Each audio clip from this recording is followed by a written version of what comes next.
Nesta última segunda-feira, o presidente da República, Jair Messias Bolsonaro, assinou uma medida provisória que extingue o DPVAT.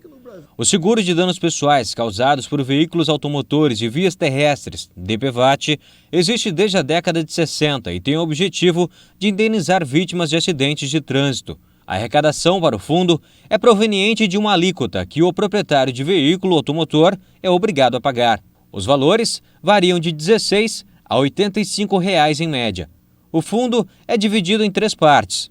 45% é destinado ao SUS, 5% para o Denatran e 50% para cobrir as indenizações. O fundo arrecada cerca de R$ 4 bilhões ao ano. O presidente da OAB, Fernando Mascarello, detalhou a decisão do governo. O governo federal, instigado aí também pelo Tribunal de Contas da União, ele percebeu uma possibilidade de alterar a vigência desse seguro, desobrigando os proprietários a recolher e sob o argumento de que já existe digamos assim, uma prestação de serviço por parte do Poder Público Federal pelo SUS.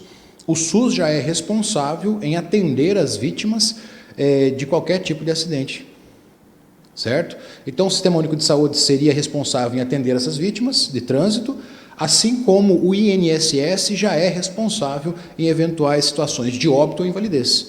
Então o Tribunal de Contas e o governo federal entenderam que, da maneira com que está, nós temos praticamente um seguro para algo que já existe. A medida provisória passa a valer a partir de 1º de janeiro do ano que vem.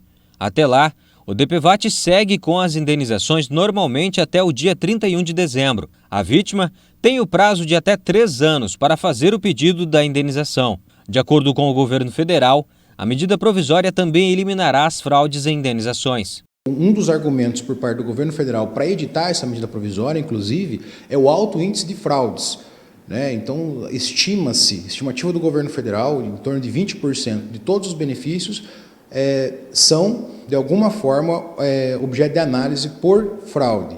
Então, ou é um beneficiário que não sofreu um acidente, um beneficiário já falecido, é um laudo que foi...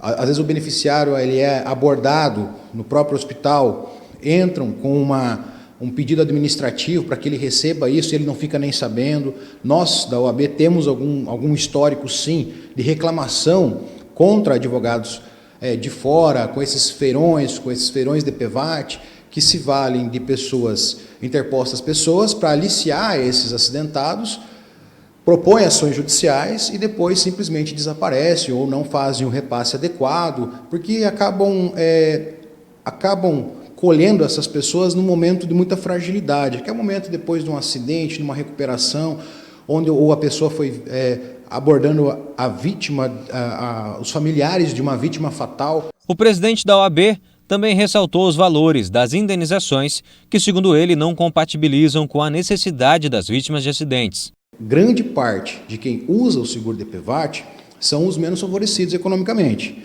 Então é o pobre que utiliza. 20% da frota nacional possui seguro particular. Quem tem condições, paga o seguro particular. O restante da frota não tem.